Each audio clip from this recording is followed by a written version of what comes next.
Olá a todos, retornamos com o estudo do Evangelho à luz da doutrina espírita e damos as boas-vindas em nome do Grupo de Estudos Espíritas Isabel de Aragão a todos os irmãos que se unem a nós para mais uma lição do nosso Evangelho. Hoje iniciaremos o estudo do capítulo 13º, que a mão esquerda não saiba o que faz a direita. Vamos então começar. Ora bem, que a mão esquerda não saiba o que faz a direita. E este capítulo tem os seguintes temas: fazer o bem sem ostentação, os infortúnios ocultos, o óbolo de viúva, convidar os pobres e os tropeados. Nas instruções dos espíritos encontramos a caridade material e a caridade moral, a beneficência, a piedade e os órfãos. E vamos começar então pelo primeiro tema, fazer o bem sem ostentação. E vamos ouvir primeiramente o relato de Mateus, no capítulo 6º e 8º, versículos 1 e 4. E vamos ouvir a palavra do Mestre. Guardai-vos, não façais as vossas boas obras diante dos homens, com o fim de serdes vistos por eles. De outra sorte, não tereis a recompensa da mão de vosso Pai que está nos céus. Quando, pois, dás a esmola, não faças tocar a trombeta diante de ti, como praticam os hipócritas nas sinagogas e nas ruas, para serem honrados dos homens. Em verdade vos digo que eles já receberam a sua recompensa. Mas, quando dás a esmola, não saiba a tua mão esquerda o que faz a direita, para que a tua esmola fique escondida, e teu Pai, que vê o que fazes em segredo, te pagará. E depois que Jesus desceu do monte, foi muita a gente do povo que o seguiu. Eis que, vindo um leproso, o adorava, dizendo: Senhor, se quiseres, podes-me curar.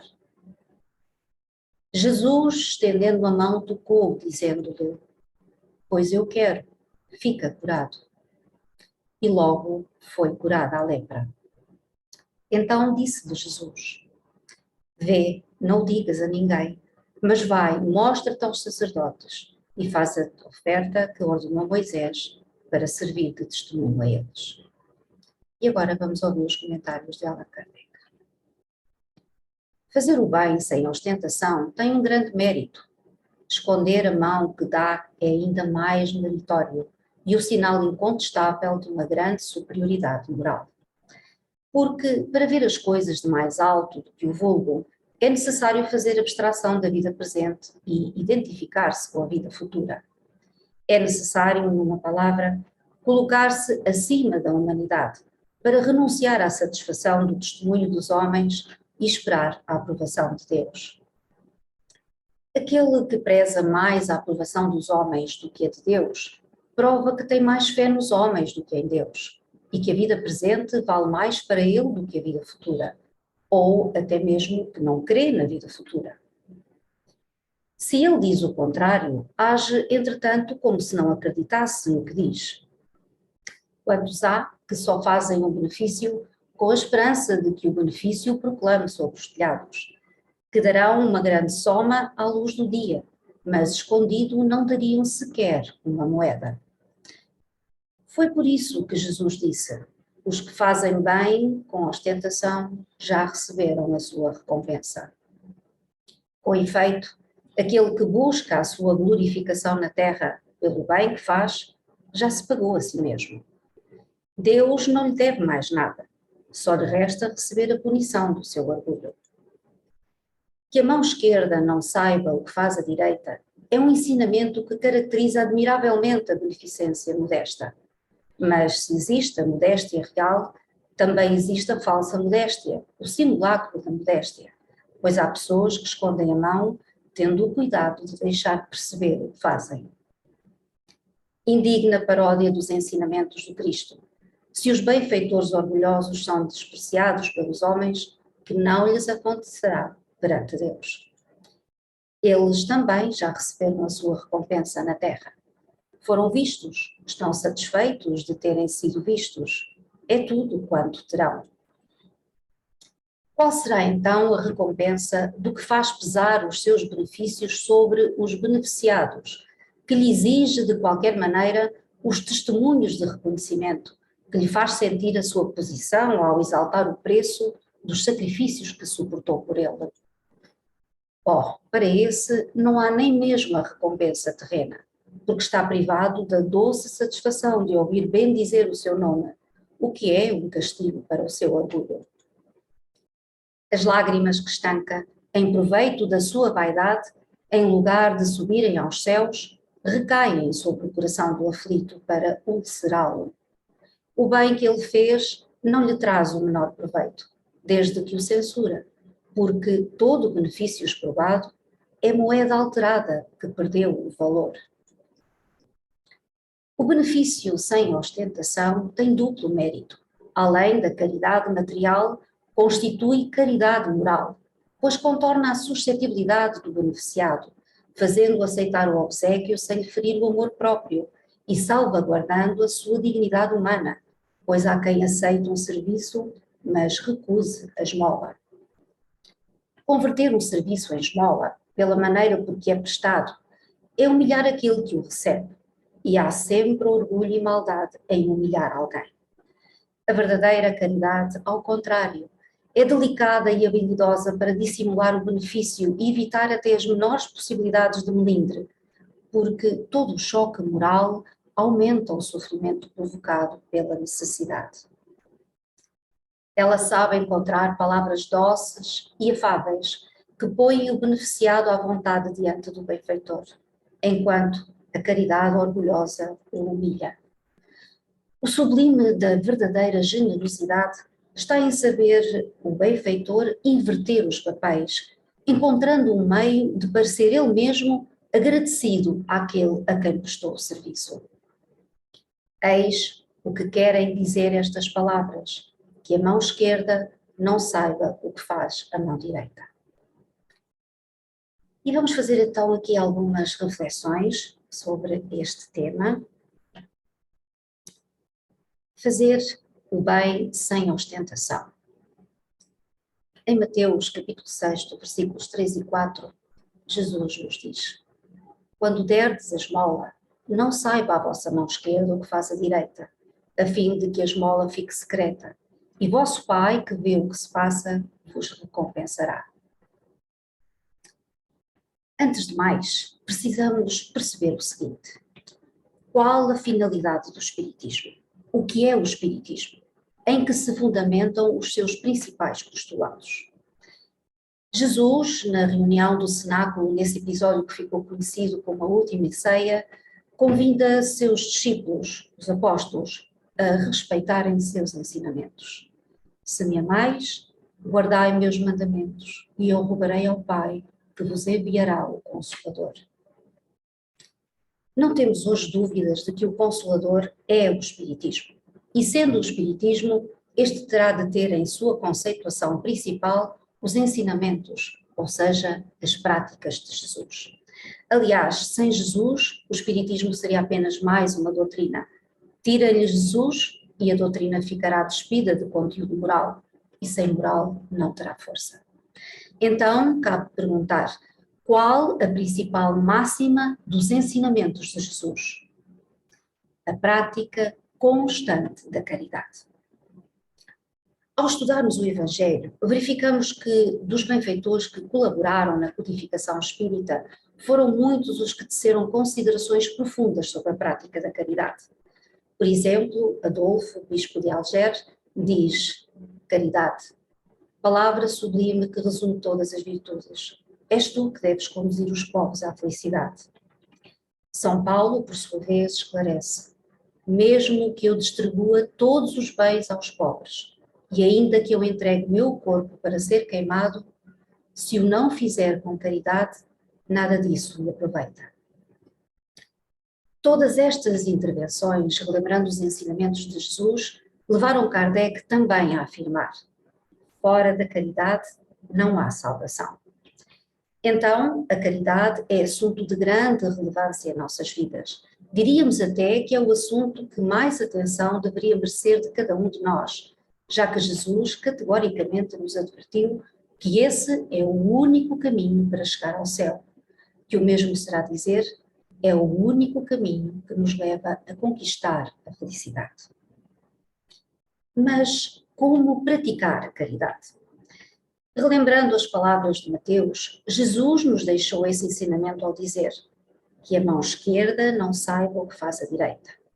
Por sua vez, os benfeitores amigos vêm em nosso auxílio, ensinando-nos como devemos praticar a caridade. Fazer boas obras para sermos vistos pelos nossos irmãos é querer atrair o respeito e a admiração destes, em vez de cumprir os preceitos da religião de Jesus. É exaltar a nossa vaidade, querendo elevar-nos a patamares em que não temos o direito ainda de estar, de parecer mais do que realmente somos. É claro que isso são sinais característicos de tola presunção, de orgulho, porque nos colocamos acima de nossos semelhantes. Se praticarmos o bem para que os outros nos vejam e nos glorifiquem, ou para que o nosso nome seja exaltado, nisso já temos a nossa recompensa.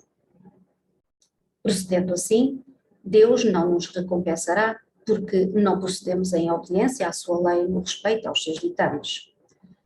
O Mestre mostra como deve ser praticado o certo ou o bem e como deve ser dada a esmola para que tenha valor perante Deus. O ser humano correto e bom que pratica a lei do amor não se exalta com os benefícios que faz, porque os faz naturalmente, porque isso já está em sua natureza. Faz o bem pelo prazer de fazê-lo. Precisamos estar atentos às nossas inclinações menos humildes, pois não é por acaso que os nossos guias continuamente nos alertam para a necessidade de combatermos o orgulho e a vaidade. Não deixar que a mão esquerda saiba o que faz a direita é uma esplêndida lição de humildade que precisamos ter sempre presente em nossas boas ações. E vamos continuar. Agora, sobre outro tema, os infortúnios ocultos. E vamos ouvir Kardec. Nas grandes calamidades, a caridade agita-se e vêem-se generosos impulsos para reparar os desastres. Mas ao lado desses desastres gerais, existem milhares de desastres particulares que passam despercebidos, de pessoas que jazem no miserável catre sem se queixarem. São esses os infortúnios discretos e ocultos que a verdadeira generosidade sabe descobrir, sem esperar que lhe venham pedir assistência. Quem é aquela senhora de ar distinto, de trajes simples mas bem cuidados, seguida de uma jovem que também se veste modestamente? Entra numa casa de aspecto miserável, onde sem dúvida é conhecida, pois à porta é saudada com respeito. Para onde ela vai? Sobe até a água furtada. Lá vive uma mãe de família, rodeada pelos filhos pequenos. À sua chegada, a alegria brilha naqueles rostos enfraquecidos. É que ela vem acalmar todas as suas dores. Traz o necessário, acompanhado de suaves e consoladoras palavras, que fazem aceitar a ajuda sem constrangimento, pois esses infortunados não são profissionais de mendicância. O pai encontra-se no hospital e durante esse tempo a mãe não pode suprir as necessidades da família. Graças a ela, essas pobres crianças não sofrerão nem com o frio nem com a fome.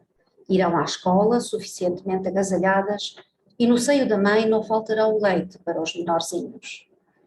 Se uma entre elas adoece, não lhe repugnará prestar-lhe os cuidados materiais. Dali seguirá para o hospital, levar ao pai algum consolo e tranquilizá-lo quanto à sorte de sua família. Na esquina, uma carruagem à espera, verdadeiro depósito de tudo o que levar aos seus protegidos, que visita sucessivamente. Não lhes pergunta pela crença, nem pelas opiniões, porque para ela todos os homens são irmãos e filhos de Deus. Finda a visita, ela diz a si mesma: comecei bem o meu dia. Qual é o seu nome? Onde mora? Ninguém o sabe. Para os infelizes tem um nome que não revela a ninguém, mas é o anjo da consolação. E à noite, um cântico de bênçãos se eleva por ela até ao Criador. Católicos, judeus, protestantes, todos a bendizem. Porque se veste tão simplesmente? Para não ferir a miséria com o seu luxo. Porque se faz acompanhar da filha adolescente? Para ensinar-lhe como se deve praticar a beneficência. A sua filha também quer fazer a caridade, mas a mãe lhe diz: que podes dar, minha filha, se nada tens de teu? Se te entrego alguma coisa para dares aos outros, que mérito terás? Serei eu, na verdade, quem farei a caridade, e tu quem terás o mérito. Isso não é justo. Quando formos visitar os doentes, ajudar-me-ás a cuidar deles, pois dar-lhe cuidados é dar-lhe alguma coisa. Isso não te parece suficiente? Nada mais simples. Aprenda a fazer costuras úteis e assim confeccionarás roupinhas para essas crianças, podendo dar-lhes alguma coisa de ti mesma.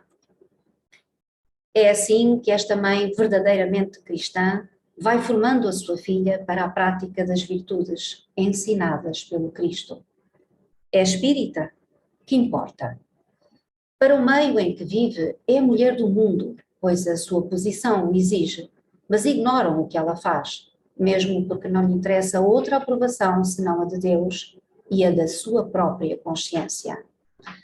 Um dia, porém, uma circunstância imprevista leva à sua casa uma de suas protegidas para lhe oferecer serviços manuais.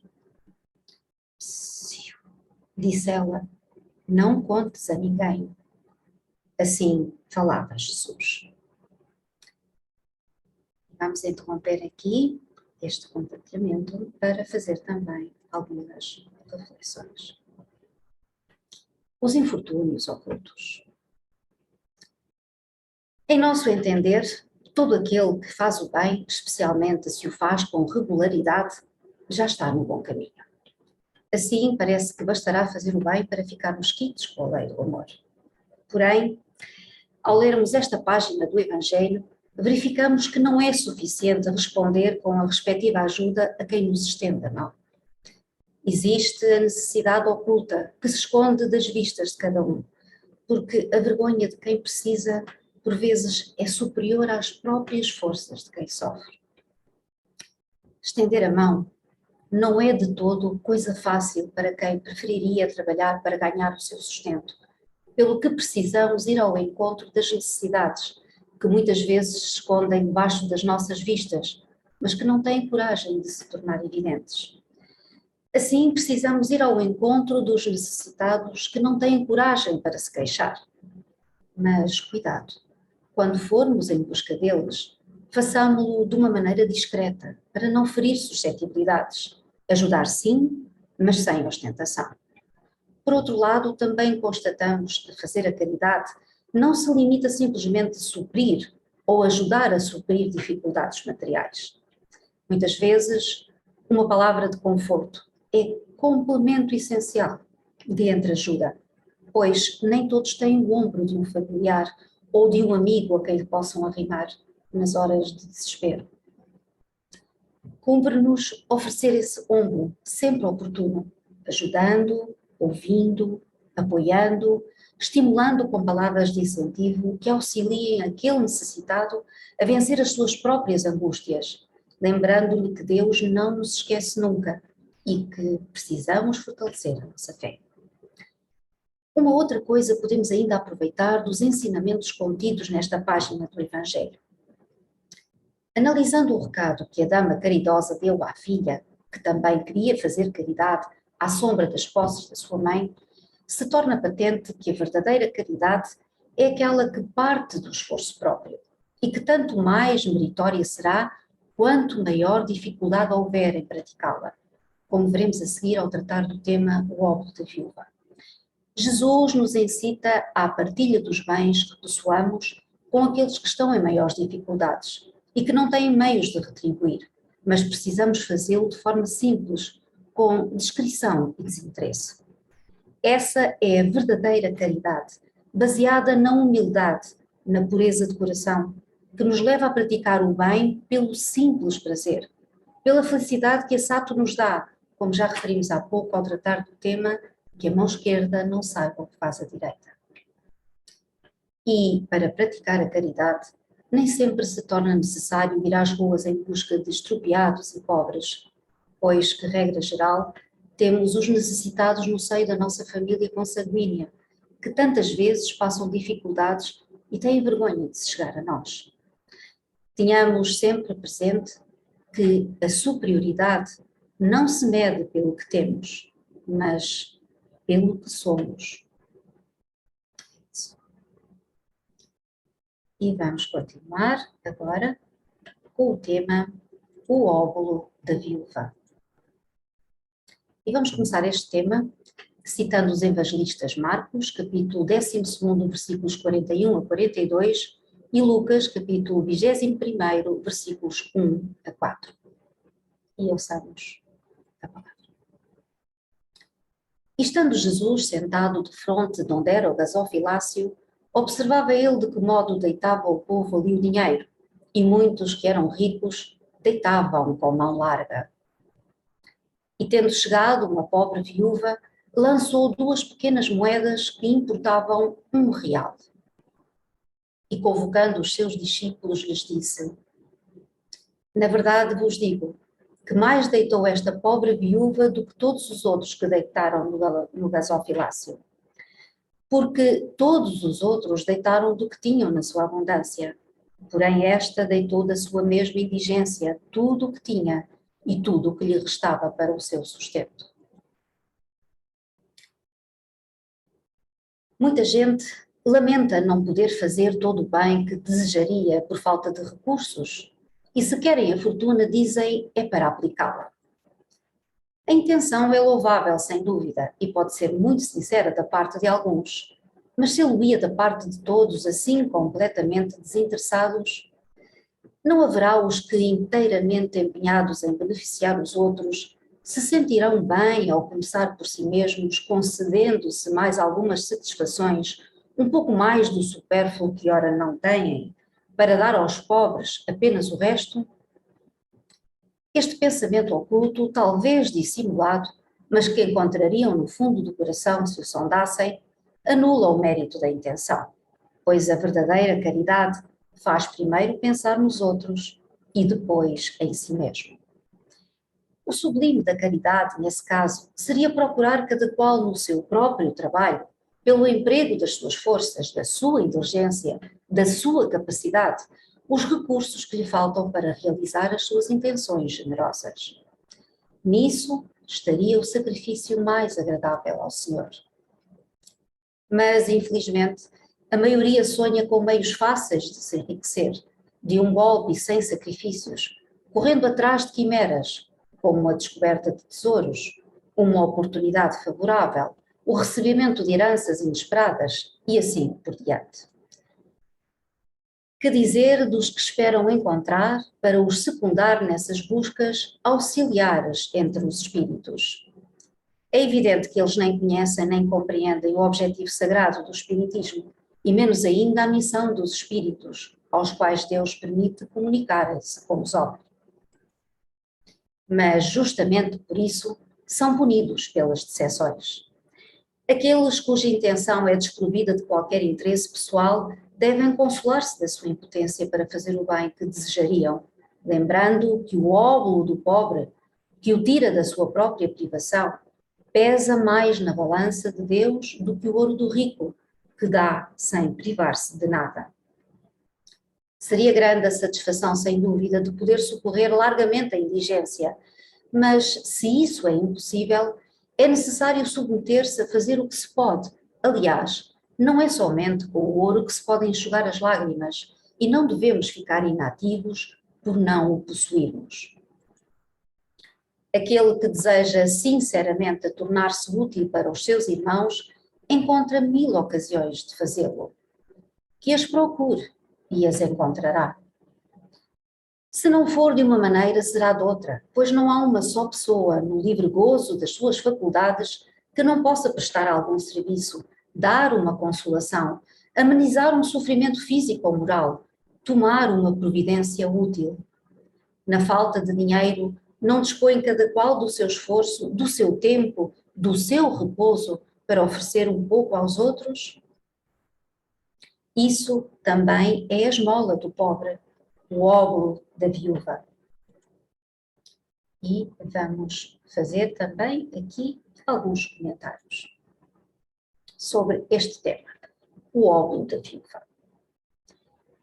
Lucas, em capítulo 21, versículo 4, nos diz a palavra do Mestre: porquanto os outros fizeram a Deus a oferta do que lhes superabundava, ao passo que a viúva, da sua pobreza, deu tudo o que lhe restava para o seu sustento. Bom, Jesus afirma que quem mais dá não é quem dá muito, mas quem dá o que tem, embora seja pouco ou quase nada. A balança da divina justiça não pesa o que o ofertante dá, mas aquilo com que ele fica, a fim de equilibrar o verdadeiro valor das dádivas. Entretanto, esta lição é tanto para os ricos como para os pobres, tanto para os grandes e poderosos como para os humildes e pequeninos. Ou seja, os ricos não se podem orgulhar pelas vultuosas somas empregues em obras de beneficência, porque, em relação às suas respectivas fortunas, isso representa um valor muito relativo, para não dizer insignificante. O mérito das nossas obras está no esforço que empregamos para realizá-las, como também na pureza das intenções que nos levaram a praticar os nossos atos. Mas os pobres também devem aprender o ensinamento. A pobreza não é incompatível com a prática da caridade, mesmo considerada em seu aspecto material, a beneficência. Os pobres, embora tenham pouco, não devem deixar de dar só porque acham que isso não resolve os problemas de quem precisa. Em verdade, a esse pouco, somente o beneficiado lhe saberá dar o justo valor. Contudo, o legítimo intérprete da soberana justiça também sabe, pois ele considerou o óbolo da viúva superior às consideráveis somas que os endinheirados de então lançaram no gasofilácio. Por outro lado, na esfera da fé, não importa o vulto maior ou menor dessas obras, mas a boa vontade, a diligência e o esforço que a criatura sincera deve empregar em prol do aperfeiçoamento próprio e da melhoria de suas condições e de seus semelhantes. A pobre viúva não cuidou de medir aquilo que deu, ou seja, não cogitou de saber se aquilo que deu chegaria ou não para suprir as necessidades de alguém. Ela deu o pouco que tinha, na certeza de estar a fazer uma boa ação. Essa era a sua fé. Então, o valor das obras não está nas suas grandes proporções, mas na pureza de intenção com que são executadas e no esforço da consecução. O óbolo da viúva representa um valor maior que as dádivas generosas que muitos deram, porque estes, com muito, ainda ficaram, enquanto que ela dera tudo o que possuía. Dando tudo, não podia dar mais. A sinceridade com que agimos, os motivos menos egoístas que determinam o nosso proceder, estes são os elementos que estabelecem o valor maior ou menor dos nossos feitos. Muitos são autores de obras que o mundo ignora, mas que são de grande merecimento aos olhos de Deus. Mas há outros aos quais o tempo rende homenagens, mas o mérito pesa pouco, ou quase nada, na balança da justiça divina. Nossos atos são como os metais. Não é a quantidade, mas a qualidade que estabelece a sua valia. Não é o volume, nem o peso. É o quilate que dá a excelência e a superioridade. Jesus, com esta parábola, nos esclarece que toda a caridade é meritória, quando feita com desinteresse, sem orgulho, sem ostentação. A doutrina espírita veio para orientar e esclarecer todas as pessoas, em quaisquer condições ou posições sociais. E, no que se refere à riqueza e à pobreza, mostra-nos a solução para as dificuldades decorrentes delas. Precisamos ter em conta que se a riqueza é causa de muitos males e provoca mesmo tantos crimes, não é a ela que devemos culpar, mas ao ser humano que dela abusa, como de todos os dons de Deus. Pelo abuso torna pernicioso o que poderia ser-lhe de grande utilidade. Se a riqueza somente males nos trouxesse, Deus não a teria posto na terra. Compete ao ser humano fazê-la produzir o certo e o bem. Entretanto, se a pobreza é, para os que sofrem, a prova da paciência e da resignação, a riqueza é, para os que a possuem, a prova da caridade e da abnegação. Portanto, os males não são decorrentes da pobreza e nem da riqueza, mas do comportamento do ser humano em face delas. E vamos continuar. Agora, o último tema. Convidar os pobres e os estropiados. E vamos ouvir a palavra de Jesus, segundo Lucas, capítulo 24, versículos 12 a 15. Dizia mais ainda ao que tinha convidado: quando deres algum jantar ou alguma ceia, não chames nem teus amigos, nem teus irmãos, nem teus parentes, nem teus vizinhos que forem ricos, para que não aconteça que também eles te convidem por sua vez e te paguem com isso. Mas quando deres algum banquete, convida os pobres, os aleijados, os coxos e os cegos, e serás bem-aventurado, porque esses não têm com que te retribuir. Mas ser-te-á isto retribuído na ressurreição dos justos. Tendo ouvido estas palavras, um dos que estavam à mesa disse para Jesus: bem-aventurado o que comer do pão no reino de Deus. Quando fizeres um banquete, disse Jesus, não convides os teus amigos, mas os pobres e os estropiados. Essas palavras, absurdas se as tomarmos ao pé da letra, são sublimes quando procuramos entender-lhes o seu espírito. Jesus não podia ter querido dizer que em lugar de amigos fosse necessário reunir à mesa os mendigos da rua. Sua linguagem era quase sempre figurada, e para os homens incapazes de compreenderem os tons mais delicados do pensamento, precisava usar de imagens fortes que produzissem um efeito de cores berrantes. O fundo do seu pensamento revela-se por estas palavras: e serás bem-aventurado, porque esses não têm com que te retribuir. O que quer dizer que não se deve fazer o bem esperando por retribuição, mas pelo simples prazer de fazê-lo. Para tornar clara a comparação, disse: convida os pobres para o teu banquete, pois sabes que eles não te podem retribuir. E, por banquete, é necessário entender não propriamente a refeição, mas sim a participação na abundância de que desfrutas. Essas palavras podem também ser aplicadas em sentido mais literal.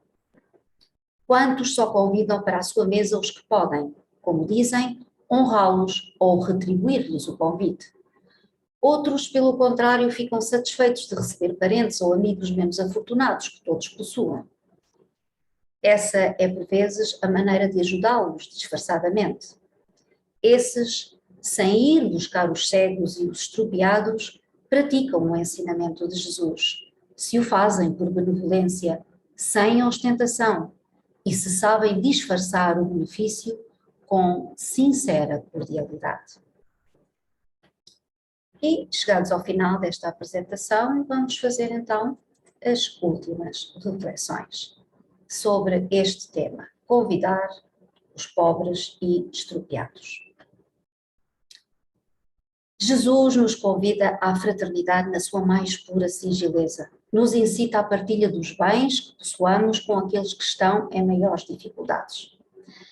Mas, como nos conhece bem, nos convida a que façamos a caridade, mas sem ostentação, por forma a não alimentarmos o nosso ego, a nossa vaidade. Se eu convidar para um banquete os amigos que, tendo boas condições económicas, virão convidar amanhã a mim, não estou a fazer senão uma ação de caráter social, na qual a maioria das vezes o que para mim é mais importante é simplesmente ficar bem vista perante eles. Mas se eu tiver a coragem de fazer aquilo que Jesus aconselha, isso sim é verdadeira caridade. porque é isenta de interesses, baseada na humildade, na pureza de coração. É a prática do bem pelo simples prazer de fazê-lo, pela felicidade que este ato nos dá. Enquanto espíritas, bem o sabemos, a superioridade não se mede pelo que temos, mas pelo que somos, como já dissemos antes. A posição social de cada um, que se patenteia pelos seus títulos, pelos seus cargos públicos, etc., ou a ausência deles, passa muito no momento de fazermos nossas escolhas. Naturalmente, porque somos vaidosos, procuramos a companhia daqueles que estão bem colocados em sociedade e nunca os deserdados, quer seja de bens materiais, quer seja de bens intelectuais. No entanto, seriam esses, os deserdados da fortuna, que se fossem convidados nos agradeceriam com mais sinceridade e assim nos preencheria o nosso ego. Procurando conviver harmoniosamente com os menos felizes, atendendo-os fraternalmente em suas necessidades, ao invés de procurarmos apenas a companhia daqueles que estão ao nosso nível, seria a maneira de nos aproximarmos de Deus, que quer que sejamos fraternos e solícitos para com os necessitados. Precisamos treinar e é através de pequeninas coisas do dia a dia que aprenderemos a fazer as grandes coisas. Aceitar os outros como eles são, respeitar suas ideias, prestar atenção aos seus anseios, não guardar ressentimentos ou mágoas em nossos corações, perdoando as suas ofensas, etc. Eis o treino que precisamos fazer e que se constitui a verdadeira caridade. Allan Kardec alertou: o sublime da caridade será cada um procurar no seu próprio trabalho, pelo emprego das suas forças, de sua inteligência, de suas capacidades, os recursos que lhe faltam para realizar suas intenções generosas. Nisso estaria o sacrifício mais agradável ao Senhor. Ora, sendo verdade que não conseguiremos erradicar a fome da terra, poderemos sempre erradicar o egoísmo e a vaidade do nosso ego, sendo isso que Jesus nos pede no seu Evangelho. Ele nos convida para esse grande banquete, recomendando que possamos distribuir muito mais daquilo que possa preencher as necessidades do coração do que propriamente a fome do estômago. Que a boa vontade esteja sempre presente em nossos corações e que a luz do Evangelho de Jesus seja o nosso guia em todos os momentos. Concluímos aqui o estudo de hoje, da primeira parte do capítulo 13º, que a mão esquerda não saiba o que faz a direita. Convidamos a todos para continuar sintonizando e acompanhando também através das redes sociais o estudo e análise do Evangelho segundo o Espiritismo. Em nome do Grupo de Estudos Espíritas Isabel de Aragão, nos despedimos, gratos pela vossa presença e até ao próximo estudo.